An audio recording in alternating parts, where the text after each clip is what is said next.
Magic guy. Yes, sir. So what's the most valuable card that you have, and kind of what do you think your whole deck's worth?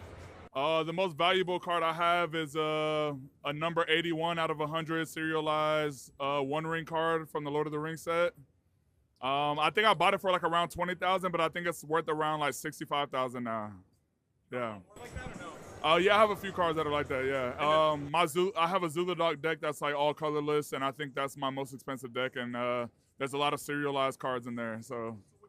Collection then, if you had to put a value on my whole collection, I'll probably say a little over $1 million, maybe. Yeah. Yeah. Who do you think on the team would be most likely to win Dancing with the Stars? Win Dancing with the Stars? Ooh, that's a good question. I'll probably say Spoon, just because I feel like he's gonna give it his all. He has a lot of character. I don't think he's a great dancer, but I think he's gonna give it his all. You know. I didn't play Pee Wee football. I didn't play football until I got to high school, and I went to mainland high school, so we're Buccaneers. Yeah, I started later. Yeah, thank you. You're a California guy from Bakersfield. How does it feel to be on the big stage back at home? It feels amazing. I mean, to be on the big stage after such a long career. I've been in the league for 11 years, and to have it back home in California, it means a lot, especially with this group of guys. Yep, thank you. Yeah, shout out to the 12s back home. It's been an incredible experience having the home field advantage throughout the playoffs. Y'all really showed up, and I'm expecting y'all to show up again this Sunday. Been in the league for over 10 years. Edge rushers, historically, they've been the sexy names, but recently yourself, Byron Murphy, the interiors really made a big difference these playoffs. Yeah. Do you think the NFL is starting to catch up and see how valuable you guys are? Yeah, I think so. Like you said, the edge players, defensive ends, outside linebackers, they make a lot of like splash plays, big fancy plays like sack fumbles and things like that come from the edge most of the time. But interior players, especially when you could play the run and get after the quarterback, pressure up the middle, stepping on the quarterback's toes, a lot of times is affecting the quarterback a lot more than edge presence. Yeah. You've been a part of so many locker rooms. What separates this one and makes you guys so unique, and the defense that we're all talking about and looking forward to watching this Sunday? I really just want to start with our connection. I tell the guys, because I'm year 11, I've seen a lot of teams that have talent on all levels. Every team at this point in the NFL has all pros, Pro Bowlers, and stuff like that. And I think it's really the teams that can come together, play together as one, that really end up making it this far. Yeah. As well. Can you give me some player to Pokemon comps for yourself, Sam, JSN, and we'll go Mike McDonald as well. Okay. I'll say I'm like a Blaziken for myself. I would say we joke around already on the team and call Derek Hall Geodude, which is pretty funny. He doesn't like that one.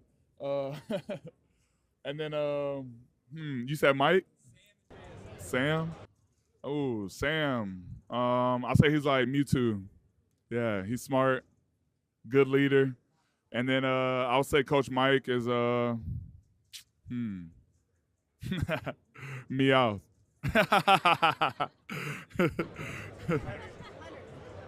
Hey, what's up? Nice to see you again. Nice to I see have you some too. slime for you and Awesome. football here. Let's go. Thank you. I like that you trust my hands. You need to catch something at some point. Thank you. What has been the most exciting part about being able to be at the Super Bowl? Honestly, just experiencing this with my teammates. We've been through the grind together. We've been through a lot of ups and downs throughout the season. A lot of veterans on this team have had similar stories to me where they, been traded, been on a lot of different teams. So I just know how special this moment is for the guys and how much work we put into it. Yeah. Especially because you played with Sam before, you guys have like a special dynamic going and a special friendship going in.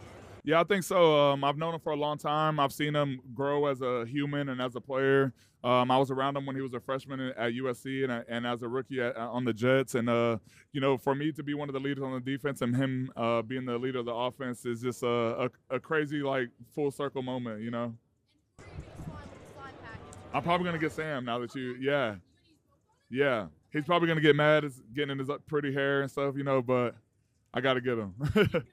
Yeah, thank you. Making New Jersey for many years, and then you make the move to Seattle. What's been your favorite part of being in Washington? I would just say the fan base, the 12s. I remember my very first game as a Seahawk, we had an away game in Baltimore. It was a night game, and we got back to Seattle after losing like 40 to like 3. It was a bad loss. It's like 3 a.m. I'm getting to my car and driving home, and there's fans outside of the our facilities like cheering for us on our way home. And that was something I never experienced before. You know, like playing in New York, if you weren't winning by halftime, like the fans are leaving. We're probably getting booed by our own fans and stuff like that. Whereas out here, you know, they really stay in it. They're really diehard out here. Yeah. Going through all that, does that kind of make it more special to get to this stage now? Yeah, for sure. I think it makes it special a lot more. I mean, this moment a lot more special. You know, I've been through a lot of ups and downs. I've been through trades. And, you know, after the win last week, so many of my teammates came up to me and just told me how much they think that I deserve this because, you know, they know my story as well. So it definitely makes this moment feel more special. The Legion of Boom was still a thing. There's Yeah. Comparing this defense you have now to that one, I guess what's kind of your take on kind of hearing all that? I mean, personally, I don't like comparisons just because every team is different. We obviously have a whole different, like, not a single player on that Legion of Boom defense is on this defense. But we love that defense. We respect them. They're legends in Washington. And, you know, I'm proud that we could have our own name, too, because I think we're also just as good. Yes, sir. Talk about how much your personal support system has been for you, whether that be family or your wife. What's that? Talk about support throughout the season. It's a long season. Yeah. So for you, out of that, who would you like to say thank you to? What message would you have for them just looking at the season before you go into the big dance on Sunday? Yeah, I mean, I really just want to say thank you to my wife, Haley. We've been through a lot together. We've been together since USC. So she's really the only person I can say that knows my journey almost more than she knows my journey almost more than I do, to be honest. She's been there through the trades. She's helped me move from house to house. She's been there through injuries when I could barely move around the house, and she's cooking food for me. So she's my number one support system. And I remember, you know, when the confetti was falling 2 weeks ago, you know, it was all excitement and smiles when I was with my teammates. But I remember as soon as I hugged her, it was just like a flood of emotions because you could kind of feel all that history hitting you at once in those moments. What message would you have for your child now or later? That's a good question. Thank you. The one statement I would have for my child now to the future is to just trust yourself, believe in yourself. You know, I've been at this for a really long time, and you know, if I didn't trust the process, I probably would have given up a long time ago when it was hard. So just keep pushing when it's hard. Yeah.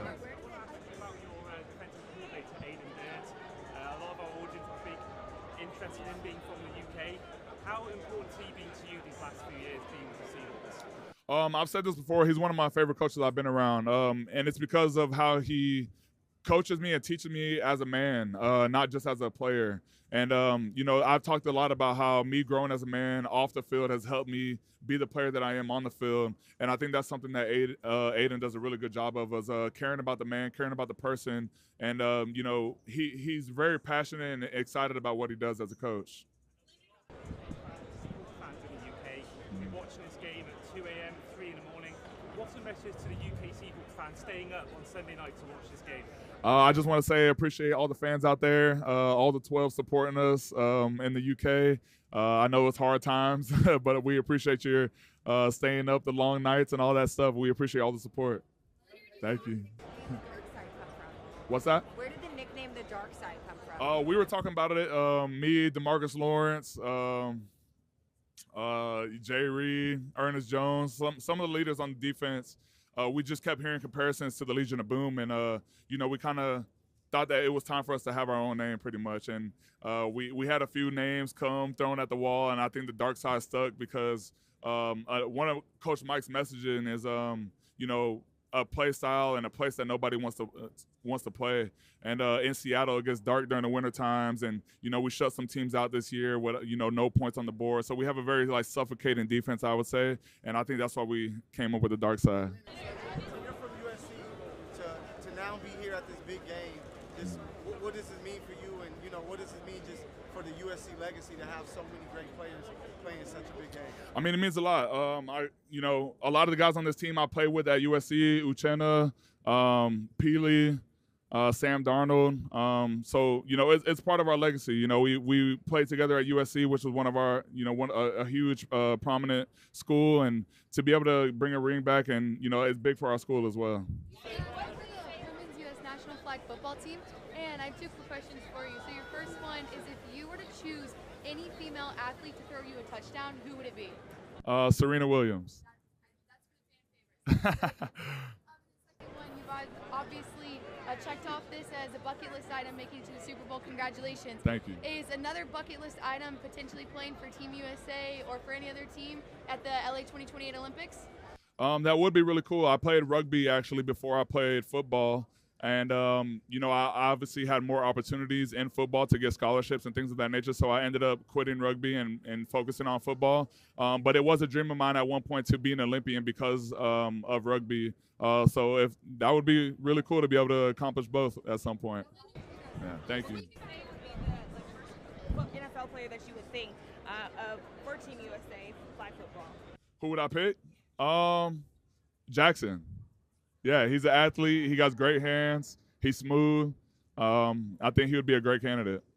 Yeah. Into the NFL, who was one veteran that you can say really helped you when you were a rookie in your early ages to get you to the player you are today? I'll say Demario Davis. He's a linebacker for the Saints. He was on the Jets when I was young, and at the time I was really young, and it was hard for me to find my place in this career, and especially in New York where the media was a lot. And I think he was really strong in his faith and a really grounded man, and I think he really helped me calm down as a rookie. What can you take from those two destinations and then coming to Seattle and now being in the big game of the Super Bowl? What about the Jets and Giants? Just being in that New York market, like you mentioned, the pressure is the biggest market in the world. You go to Seattle, you're able to find your footing, and now you're in the biggest game possible. What did you learn from being a Jet, being drafted there, then going to the Giants, and now, of course, being the Seattle Seahawks? I learned to just not focus on all the noise. I think sometimes when you're in New York and those big markets, there's a lot of media, a lot of stuff pulling your attention away from football.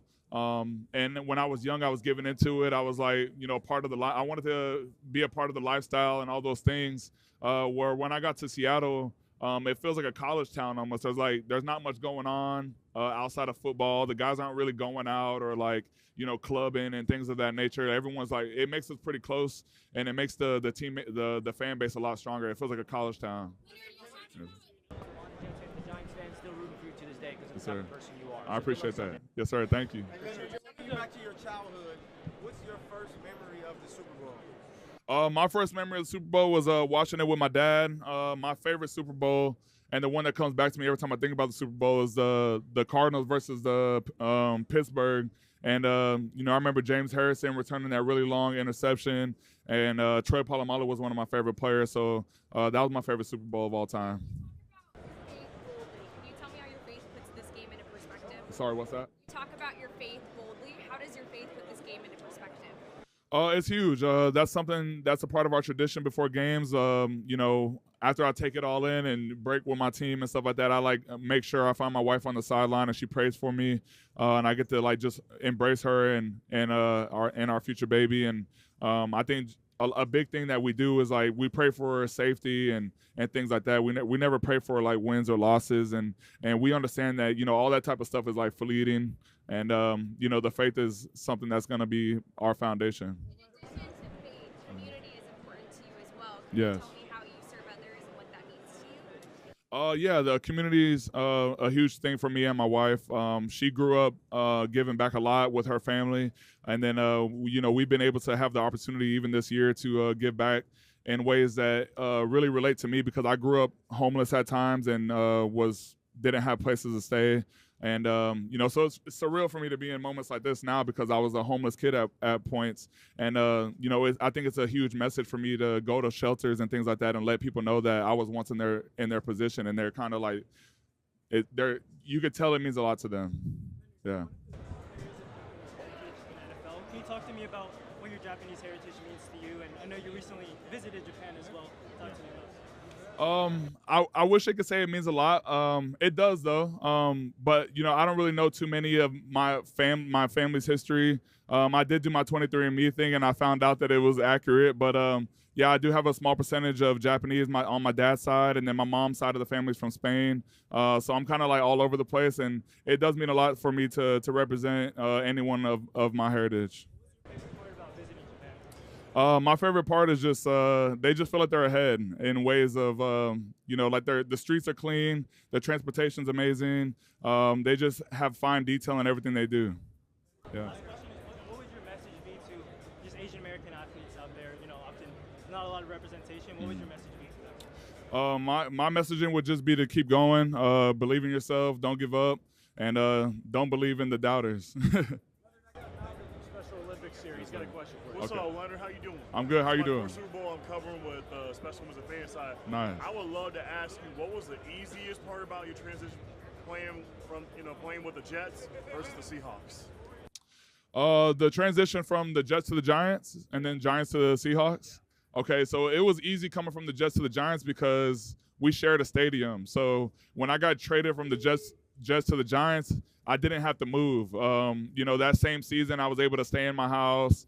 I wasn't rushed to like get on a plane and pack bags and like move across the country. So it was a lot harder for me to move from the Giants on the East Coast all the way to the farthest point on the West Coast. I had to go by myself, stay in a hotel for a few weeks. My wife had to stay back, pack all of our bags, and get our life situated.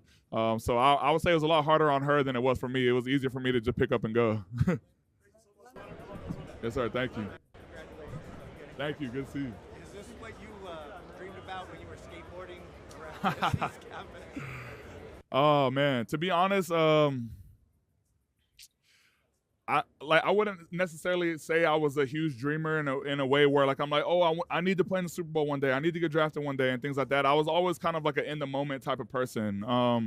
So when I got to USC, I was just in the moment. Like I wanted to win the championship at USC. When I got to the NFL, that's when I started thinking like, okay, now I'm in the moment. I want to win a championship with my team.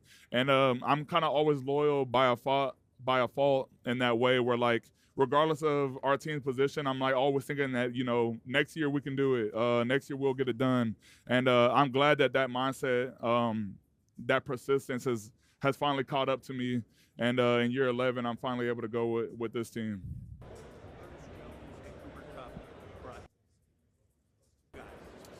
I mean, most of all, just experience and leadership. I think we have a really good combination, mix of older players, older vets, and also like just young, talented guys. And, you know, I think Ernest and those guys really have brought some great leadership to this team. Yes, sir. What would be your advice to a young player having to come out of college and go to a market like a New York City and deal with the mass media? Like, what would be your advice for them? Yeah, I was just talking about that. I would just say just be yourself. Just always understand that you can control the narrative. You can control your answers. Even if someone asks you a question that you're not comfortable with, you can control what you say. So even if you're answering something, you know, you don't have to answer the question pretty much, and just cancel out all the noise pretty much. Stay focused and continue to play in your 11th year in the National Football League, where it's a 3-year average. Yeah. For expectancy in the league. Well, I will say, you know, I think people expect that it gets harder for you as you get older, but for me, it's been getting easier as I get older. I'm finding more and more ways to take care of my body. I'm finding more ways to cancel out all the noise, all the exterior distractions. It's just getting easier and easier for me to lock in on what matters. And to me, that's my body, my diet, my family, my community, and my team. And it just keeps getting easier and easier each year. Yes, sir. Most aggressive fronts in this league, most successful at getting after the quarterbacks. How were you guys able to instill this kind of culture in your room and holding each other accountable? I think it starts with just our depth chart, our rotation. We have so many guys in our room that it creates so much competition. So even in practice, if I'm not getting to the quarterback in practice, someone else is going to get out there and start getting after the quarterback. It's going to put me in a bad position to on Sunday. Like maybe I'm not going to get as many reps, and maybe I'm not going to get as many plays. And I think it creates a very healthy environment where we can compete with each other, push each other. We have love for one another and want everyone to succeed, obviously, but it's a friendly competition. You spoke about your past, a little bit your rough start in life. How much more does this moment mean to you, being able to show that you can take a journey from where you started to where you're at right now? It means a lot, and you know, in moments like this, I'm trying to stay in the moment, and I'm not trying to make the moment bigger than what it is. That's something that we talked a lot about on this team of you know, treating this game just like every other game. But at the same time, when I am around my wife, when I am around some of my best friends, when I am around some of my family, those are times when I allow myself to think about the journey and what it's taken to get in here, and it definitely makes this moment a lot more special. Yes, sir. Thank you. You've been in the league a while. You started with the Jets, then the Giants. Now you're here. How much do you attribute where you're at today to the coaching from where you were to where you are today?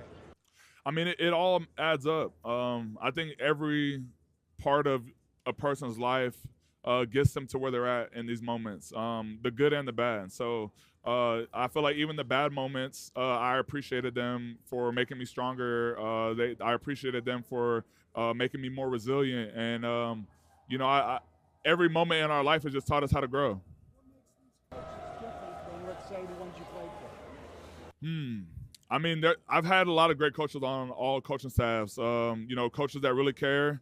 And I think that's what maybe stands out the most to me here is it feels like every single coach on this staff cares. Yes, sir. Describe the challenge that Drake May presents with his mobility. His mobility is his biggest challenge, I would say. He makes great throws and things like that, but it's hard to rush discipline and not rush scared at the same time. You know, sometimes when a defensive line is preparing for a scrambling quarterback, you'll see sometimes that they rush differently than they normally do. So as a defensive line, we want to make sure that we're still staying true to ourselves, and then also being aware that he can make plays on his feet and that it may happen at times throughout the game and to just keep moving on.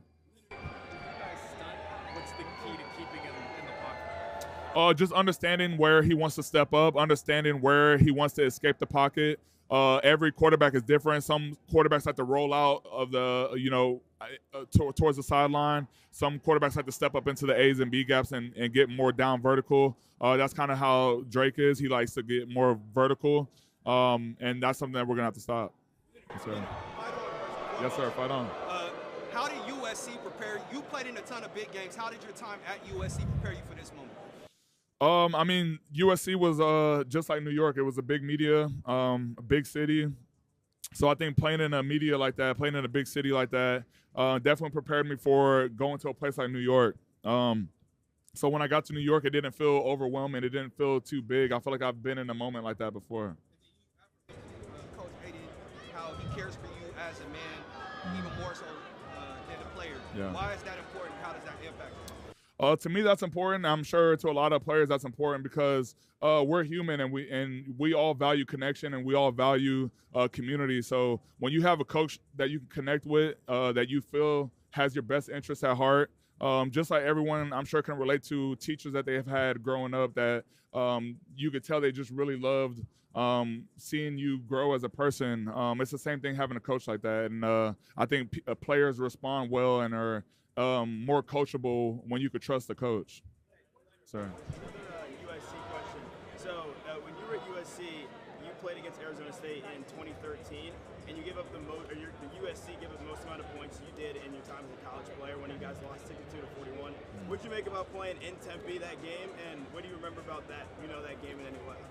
Man, that feels so long ago, honestly. I think I remember that was probably like the most snaps I've ever played in my football career as well. I think they had like over 100 plays.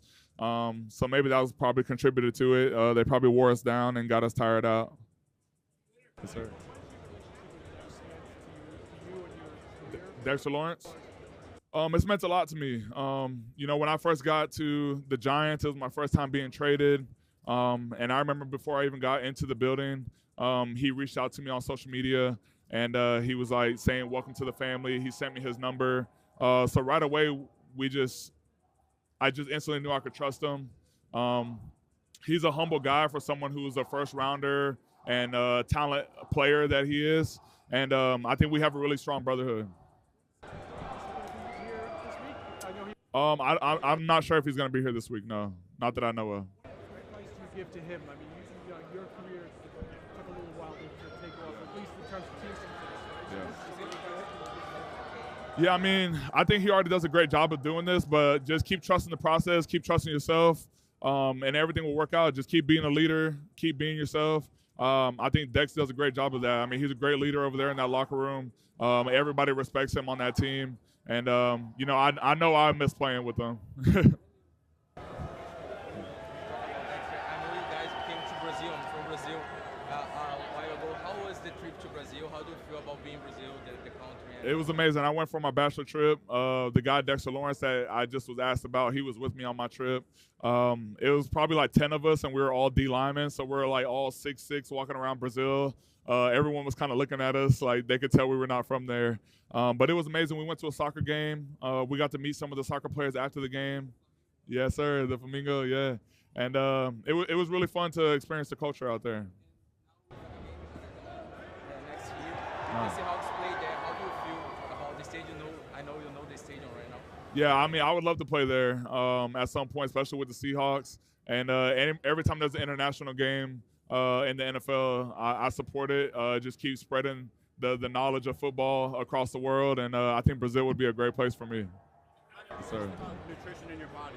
What do you do to take care of your mindset before a game? Oh, yeah, mindset's a huge one, too, and I think my wife also does a great job of that. She's a meditation teacher, breathwork teacher. So something for me that I learned maybe like within like the last 4 or 5 years for me is I like to be calm before a game, because during the game there's already so much emotion, so many ups and downs. Like you get like anxiety, you get butterflies, and like all these different feels. So when I was young, I used to like to listen to like hype music and like get myself riled up before a game. And then I realized by halftime I'm like almost like running out of energy because it's like so much happening. So where like now I do breath work, I try to keep myself really calm and peaceful. Hey, that guy right there, Blitz, my favorite mascot. I actually like to listen to music that doesn't have words. So it's really just instrumental. Like Krungbin is like one of my favorite bands. I got to see them live this year at Seattle, actually. And then once it gets closer to like leaving the tunnel, Painted Black by Rolling Stones, that's one of my favorite songs. I think that should be the Dark Side Anthem, by the way. Thank you. If you were the headliner of the halftime show, what would you sing? What's that? If you were the headliner of the halftime show, what would you sing? That's a good one. I'd probably sing Painted Black by Rolling Stones. Yeah. Yeah, that's the song. The greatest safety ever played a game, your father-in-law, what kind of advice is he giving you about this game? I mean, he's given me a lot of advice throughout my whole career, and throughout these last 2 weeks especially, because I've never been in this position before. I've never gone to the Super Bowl. He has 5 Super Bowl rings, so he's clearly been here before. And, you know, immediately after we won our last game and found out we were going to be going to the Super Bowl, everyone was asking me questions like, oh, are you feeling it yet? Are you feeling it yet? And I remember him just calming me down and being like, Leo, just be in the moment. You'll probably feel it on game day when you get there, and just allow yourself to just be in the moment, be with your teammates. That's the biggest piece of advice that he keeps giving me is just enjoy this time with my teammates. Ronnie, so is there just a little bit of pressure to maybe get to this game one day? I don't think so, honestly. I think there was some friendly competition between each other.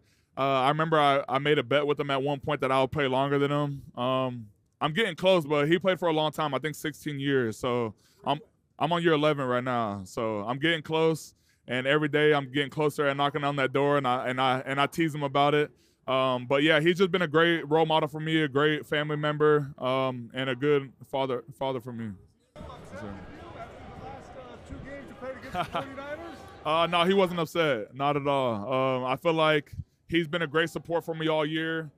During camp, he comes to our facilities. He comes to Seattle, and he's been watching me throughout camp. And then even when we're playing the Niners, he's wearing Seahawks gear, and I'm giving him the championship shirt and hat after we beat him. He's been huge. I mean, his football instincts are something that I've never seen before, to be honest. He just knows football when he's out there, and he jokes a lot about needing a Harvard education to play in this defense, but I think he's one of the smartest guys when it comes to football instincts on the field. You know, the reason he left Dallas is because he didn't think he'd win a Super Bowl there. Now he's here. Kind of a call your shot moment. How gratifying do you think it is for him to see him get to this position after all the work he's done? I mean, I know it means a lot for him, just like me and Sam Darnold. You know, a lot of vets on this team have gone through ups and downs. He's one of them. He's been with the Cowboys his whole career, and then he got traded towards the end of his career. And every day I tell him that he chose the right place to come.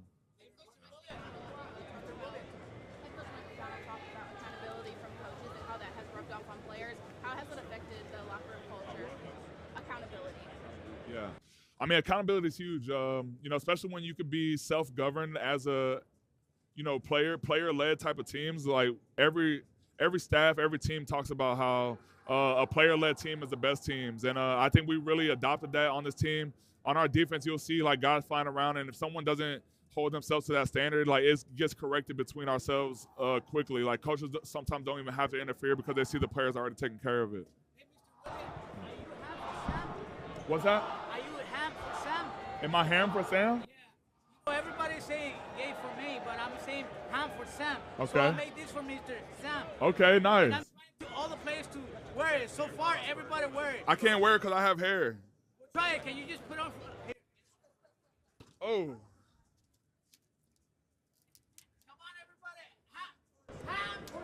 Ham for Sam. Let's go. Oh. Oh my God.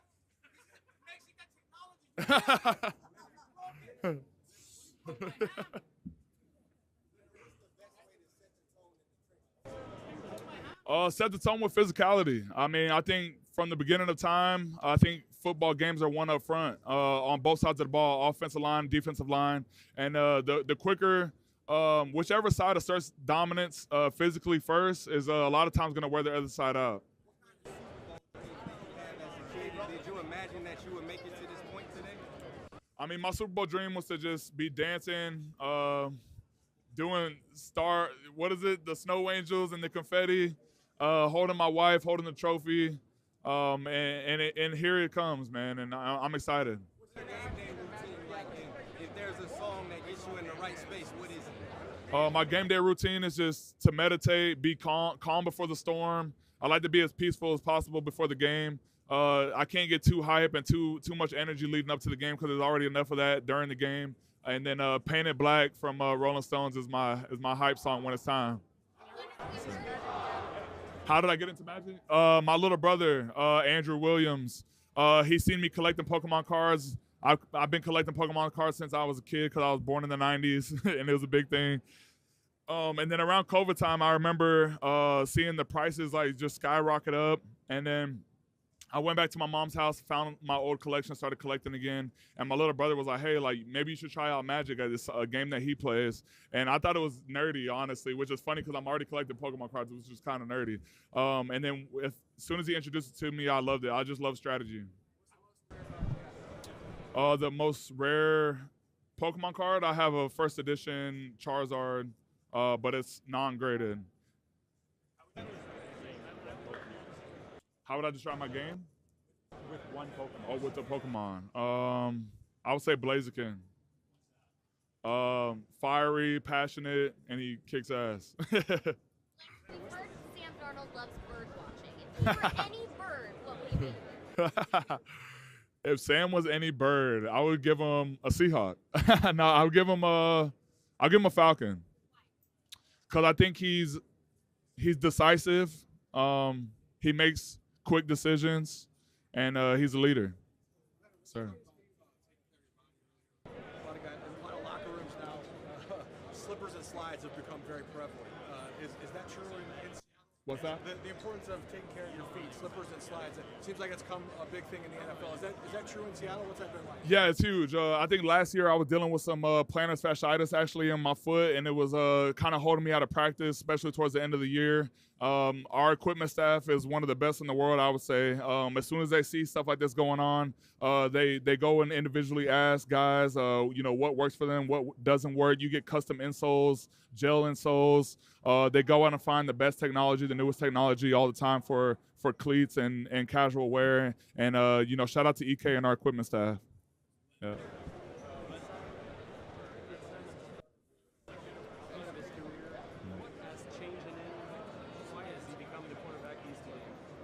Honestly, I think he's always been a great quarterback, but you know, anybody's gonna have a lot of growth when you come from a rookie season to year 8.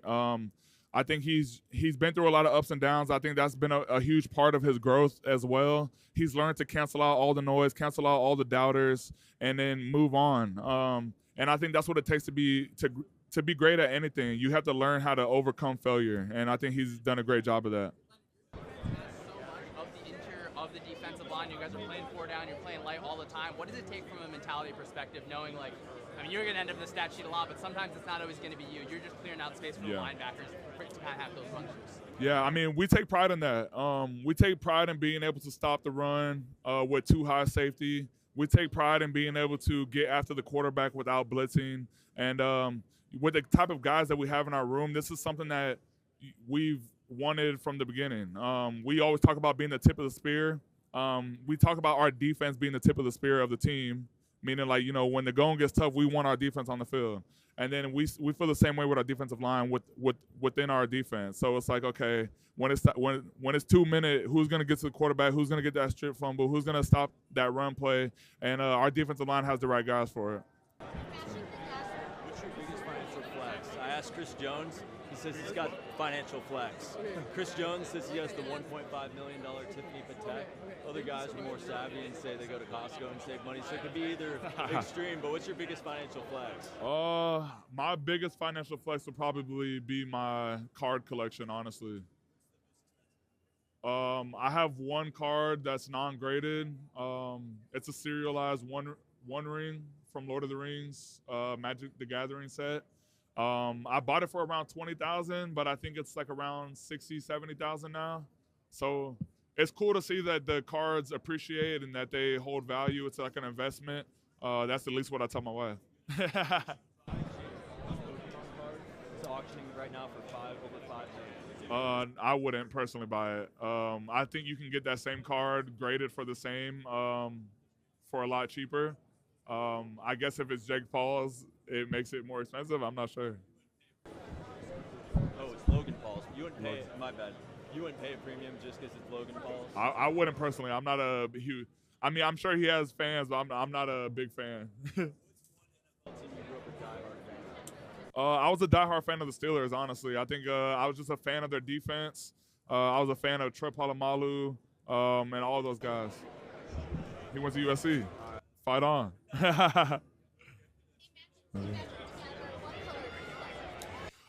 Colorless is my favorite deck. I run Zula Doc.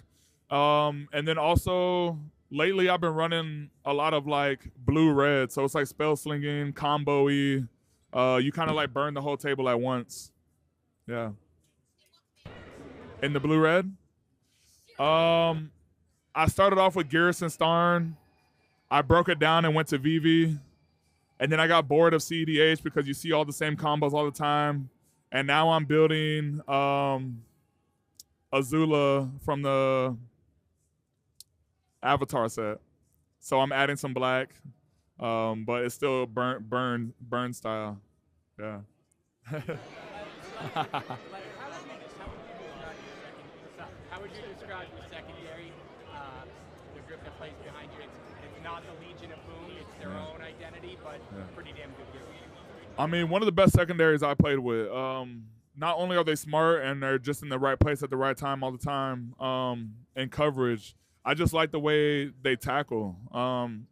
You know, as soon as I got here, being around a guy like Witherspoon was a rare thing for me to be around. I never seen a guy that small picking up, slamming guys, hitting guys out of their cleats. You normally see like defensive linemen and linebackers doing that type of stuff. So to get that from your secondary means a lot. I think we're the dark side. What's that?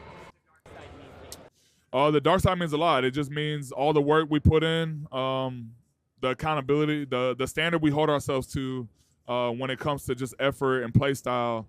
We've been able to live up to that and not just be lip service. So it means a lot to me. It means a lot that I'm a leader of that defense, and we have a lot of great guys on this defense.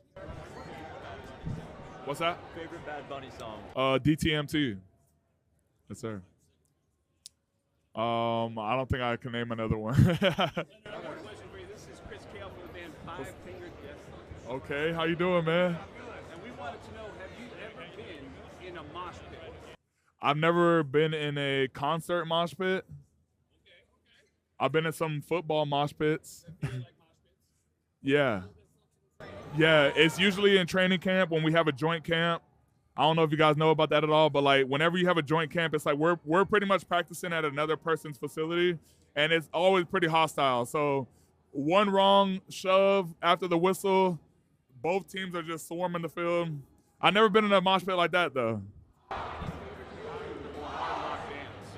Oh yeah, Rolling Stones is one of my favorite bands. I don't know if that's hard rock, but Painted Black is like one of my favorite songs. That's what I like to listen to on game day. I love that song. And also, I go to the Super Bowl every year. I interview players every year. This one's a really emotional one for me. I've been a Seahawks fan most of my life. Let's go. When the Seahawks won Super Bowl XLVIII, that was the only time my dad ever hugged me. So there's a lot of strong emotions attached to these games. Like for all the fans out there that are behind you, I know, man. My therapist told me, this is all about Super Bowl XLIX for me, man. We were this far away, and it's that team that was just out here that took it away from us. He's been on a plant-based diet for a little while. Yeah, you can't tell. I can tell. Yeah, it's just I've been working through it, but my therapist thought it would be good to just get out here and just tell you that, just to give words of support, and I'm cheering for you on Sunday. Yes, sir, man. I appreciate that. We got them for you. Yes. Yes, sir. What does Lawrence mean to this defense coming here, and what does coming to Super Bowl mean for him? For me, it means a lot to have him here. I know his journey pretty well. He's been in the league for a long time. I was a big fan of his from afar. He's a great player, been through a lot of ups and downs. So I know how much this means for him. And then for our defense, you know, just the leadership and his playmaking ability just has been huge for us this year. I mean, we've single-handedly won games because of some stuff that he's done this year. You know, 2 touchdowns in one game, forced fumbles, causing interceptions. He's just a playmaking machine, and I think his football instincts are through the roof. What's that? You came from the Giants? I came from the Giants, yes, sir. Hate the Cowboys? I did hate the Cowboys, yeah. And he was one of those players that I hated, to be honest. Yeah, just because I remember a specific play where Saquon was hitting it in the C gap or the B gap, and he kind of like shed from the outside back into the inside and like punched the ball out. And that's kind of something that's been a signature of his throughout his career, is how he can find the ball. And I'm glad he's doing it for us now. Tyler? Oh, yeah, Tyler, 73. Yes, sir, I played against him. How tough is he? I mean, I think he's a great player. Yes, sir.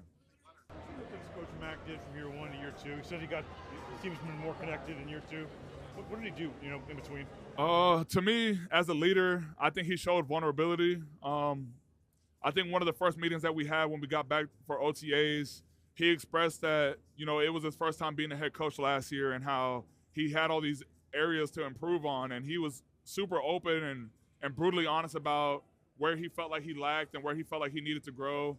And I think to see the head man like that be so vulnerable, it allowed all of us to be like, okay, we all have room for improvement. We all have room to grow. And I think it created an environment where like we can really give each other advice and talk to each other without anyone taking it personal. I'm with Pray.com. What does faith, family, and football mean to you? You know, that's a great order to put it. Faith first, family second, and then football. Without those 2 things, I wouldn't be able to have football. My family means everything to me. My wife has been a huge part of my journey back to my faith. I didn't really grow up in a religious household. I didn't really grow up going to church. The only time I ever went to church as a kid was if I stayed a night at a friend's house on Saturday night, and Sunday morning everyone's getting ready and putting suits on, and I'm kind of like, what's going on, you know? And then I would just volunteer to go with their family, and that was pretty much my only experience of church growing up. Recently, we have these PAO events in the NFL that are, you know, Christian conferences pretty much. I had a teammate, Nate Soldier, on the Giants. He sponsored me to go, and since then I've been really growing into my faith, and my wife has been a huge part of that. Yes, sir.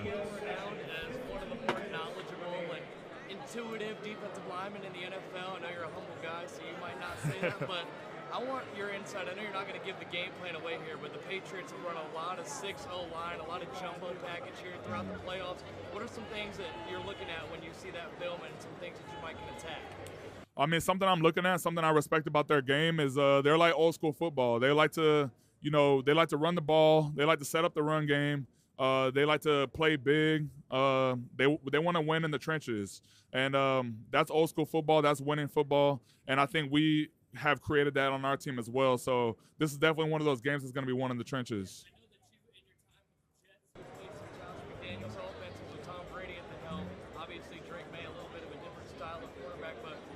Some similarities you still see in those play calls between those two. Between who? Between when Josh McDaniels had Brady and now with May. Yeah, I mean, the biggest difference to me is May is a good scrambler. He's a great passer. He has great pocket presence, though, and when he feels pressure, he's not afraid to just put his foot in the ground and hit it downhill. And I think that's what makes him such a threat. That's going to be a part of the game that we're going to have to stop is him scrambling. Yeah, he got out of there a few times, too. I'll give it to him. Yes, sir.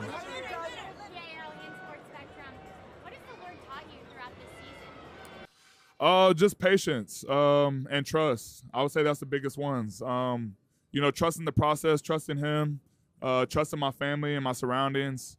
That's really all I can owe it to is just trusting and patience. I've been through a lot of ups and downs. I've been through a lot of trades. I've been through a lot of injuries. A lot of moments where I could have given up, and there's been times where I've almost wanted to. I was like, okay, I'm in year 8, I'm in year 9. I feel like I've had a long career. Maybe I can hang it up now. And in those moments, something told me to keep going, and I kept trusting the process. And now here I am. How has that encouraged your own pursuit with Christ? I've definitely had my own journey with it. Like I just said, I didn't grow up going to church. I didn't really get introduced to my faith until I was a little bit older, which is beautiful in its own way because it goes to show it's never too late.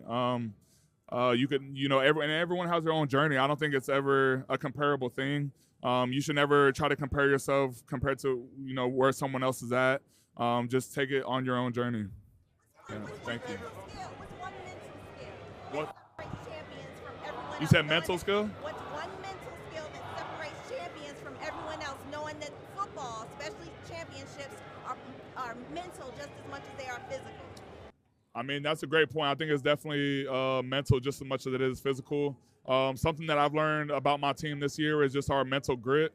And what I mean by that is my biggest point, I would say, is being able to forget and move on. There's times where plays are not going to go your way. There's times where life is not going to go your way. Just things in life are not going to go your way.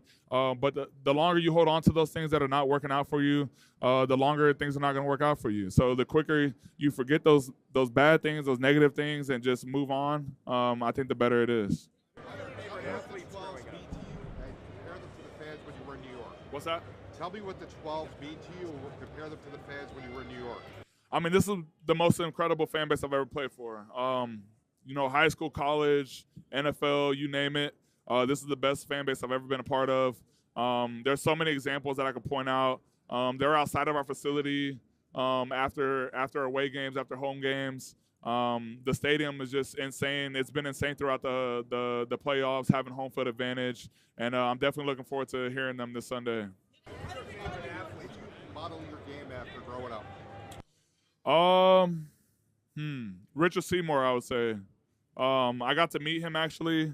He worked with my agent, and I had a chance to watch film with him and things like that. And I think we had similar body types and similar game styles. I think USC just is a great program for the NFL. They frequently pump players into the NFL, and because of that, I think they know how to prepare guys for the NFL. And I think, being in LA, it was a huge media market. It was a huge market. And then I got drafted to New York. So I think it really helped me, adapt to a big city like that and understand what the market is like. We hear about the Trojan brotherhood and family. How connected are you with your former teammates? We're really connected. I mean, we have Uchenna Nwosu on our team as well. The whole strength staff on our team is from USC when I was there. So it definitely means a lot for us. And when we look at each other, like, we remember those days when we were young and in college and it was all just a dream. So to be in this moment right now is a good reminder for us to keep reminding each other where we came from. AI to describe the Seahawks in 3 words, but before I tell you, you go first. AI? Yeah, 3 words for the Seahawks. What would you say? I would say connected, physical, and relentless.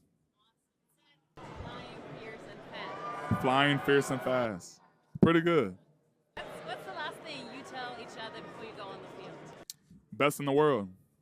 Yeah, and I think what's so cool about that is now we're here competing to be the best in the world. And all season, throughout camp, throughout practices, before we take the field, we look at each other in the eyes and we say, hey, man, we're about to get this done. We're the best in the world. And I don't think we say it from a place of ego or a place of overconfidence or anything like that. I think it comes from a place of trust and the fact that we trust each other.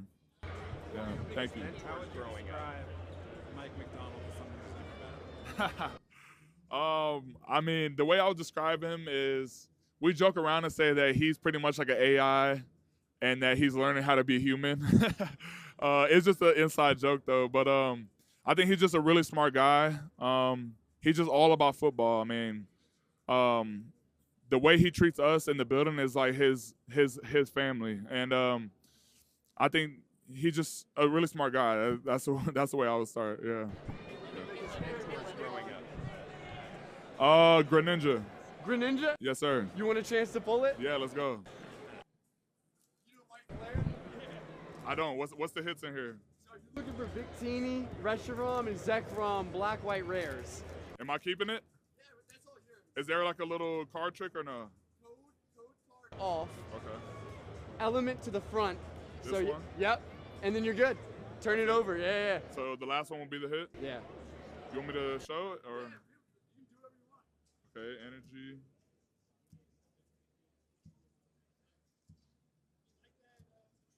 Here we go.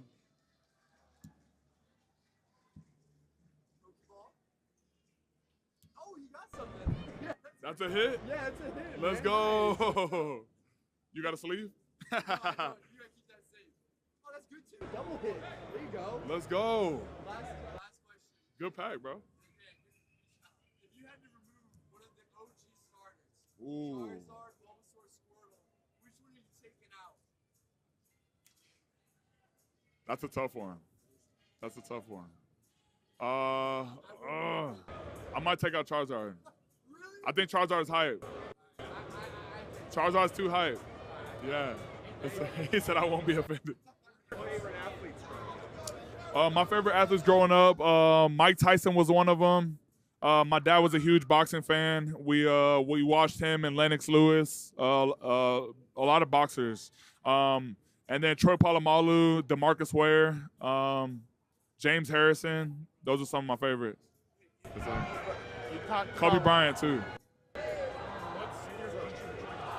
What's that? What country? Japan. Yes, sir. A specific person you want Bad Bunny to bring out for that show? A specific person to bring out there? Maybe my daughter, just because she's a big anime fan and that's one of her dream destinations to go is in Japan.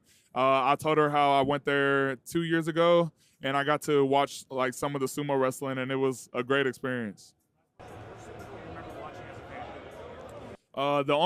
The first Super Bowl I remember watching was the Pittsburgh versus Arizona Cardinals, and it was a huge game. Larry Fitzgerald was balling, and then Troy Polamalu was my favorite player, obviously. What vegetable do you trust the least? Broccoli. Because I'm not allergic to anything, but somehow I'm slightly allergic to broccoli. Yeah. You talked about being the best in the world. Talk about the fans of the 12. How do they help you achieve that goal? I mean, community and support is a huge thing that I'm talking about that helps us get to this point. And I think the way the 12 support this team, that backs this team, and the way they showed up all season for home games, it has been incredible. So shout out to the 12s. Thank you.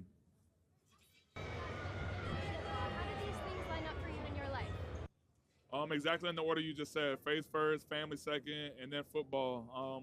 I wouldn't be able to have any of this without my faith and family.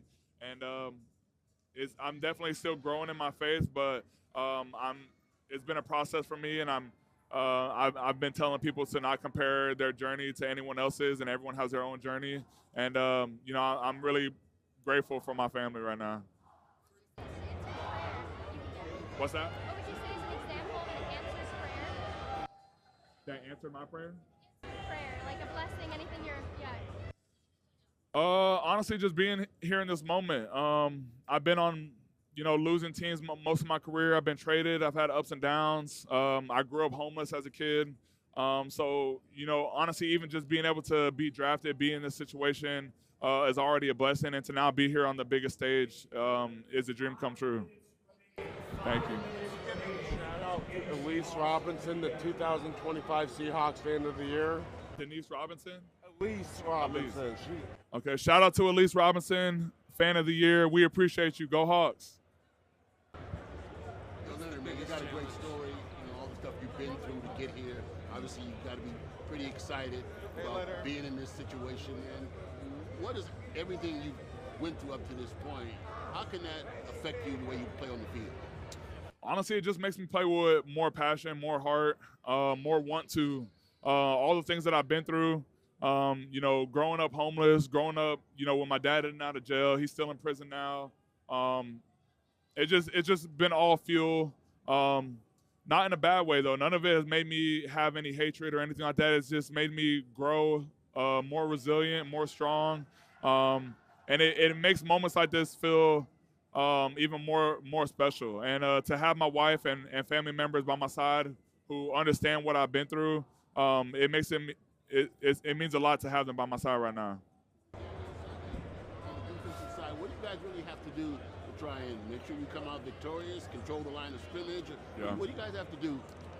I think you just said it, control the line of scrimmage. I've been talking about this game being old school football. They believe in old school principles of, smash mouth football, run game, and so do we in Seattle. So I think both teams understand that this game has to be won in the trenches, and that's where it all starts. Good thing we have a guy that we call the Hammer, Derek Hall, and he's standing right over your left shoulder, so be careful. He might hit you. All right, then, well, congratulations and good luck on Yes, sir. Thank you. The Hammer. Question for you? Yeah. What you got? Let's see. If you had one thing to say about a guy who's a killer on the field, but a teddy bear off the field, and I think I'm speaking to him now, how would you connect the two, and how would you transfer your mentality on the field, off the field? That's a good question, man. Thank you. I would say I definitely have an on and off button. On the field, some of my own family members see me play football, and they're just like, how is that even the same guy? Because outside of football, I'm a very loving, connected person. I get along with everybody. And then on the field, I like to think of myself as an enforcer. When something's going on, I want to be right there in the middle. I want to be right there in the mix. I want to make sure nobody's messing with my family. So I think that's part of it, just playing with pride. Yes, sir. What's the clearest thing that's happened? The connection, that's what makes this team special. I mean, every team in the NFL has Pro Bowlers, has all pros, has great players on their team. I've been a part of teams that are like that have just as much talent as we have on this team. But it's the drive, the one-two, and the connection to play for each other that makes this team special. You guys got here by beating the Niners and the Rams. How fierce is this division going to be next year to defend the title and go forward again? Yeah, I mean, this has been an amazing division this year. It's kind of crazy. I feel like that's the only teams we played in the last month is the Niners and the Rams. And it's been back and forth, and it's been hard-fought games. A lot of respect for both of those teams, their coaching staffs, all the players over there. And, we wouldn't be in this position without strong competition like them. In that offense, or is Purdy getting a bigger role in the offense from what you guys see? defensively? What's that? I mean, McCaffrey obviously has a big role, but do you see Brock kind of taking charge more of the offense, or how is when you approach them? Yeah, for sure. I think McCaffrey's a huge part of their offense just because he's a dual threat type of running back. He makes a lot of plays in space. They like to get him the ball in open space and just let him work. But Purdy, you know, he just got a big contract. He's has a few more years of experience under his belt, and I think the team is trusting him a lot more with decision making and let him take over the offense. What's the best thing that's happened to you since you guys won the NFC Championship? Honestly, just that time on the field with my wife and my teammates when the confetti was falling. That morning after, when you know I'm still kind of feeling that high of it all, just knowing that we're going to the Super Bowl, and just all that reminiscing that we did with the team or with my teammates that next day. Nobody's asked you that you wanted people to ask you right now in this session. I haven't really thought about it, but you know, I feel like I've been able to give thanks to my loved ones, thanks to my family, thanks to all the people, the 12s, and everyone who's been able to support us to get to this position right now. Swimsuit? Derek Hall. Yeah. I'm confident in that one. Honestly, I won't change that. Anthony Bradford.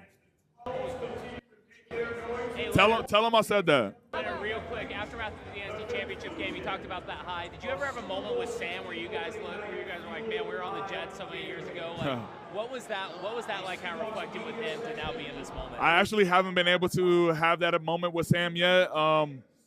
You know, although we've crossed paths a few times, it's always been like towards like him first getting there and me leaving. So we've like crossed paths a few times. We are close though, I will say, but we haven't had that moment yet. But me and Julian are really tight.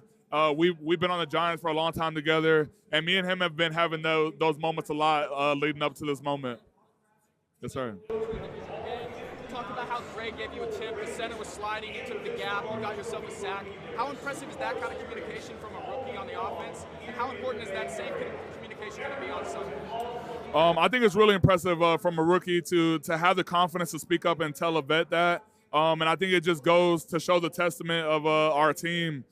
We have that type of openness and trust in one another. And that's something that a relationship that me and Gray have been building and working on since OTAs. As soon as he got drafted and as soon as we've been able to work together, he was constantly picking my brain, asking me questions. We're giving each other advice all season. And that's just a small glimpse of what it looks like. Man, I'm just most excited to just pass on my wisdom to my young ones and give them a life, you know, that's nicer than one I had to grow up with. Yes, sir. Thank you. Ooh, has it been an hour? Damn. Talking the whole time.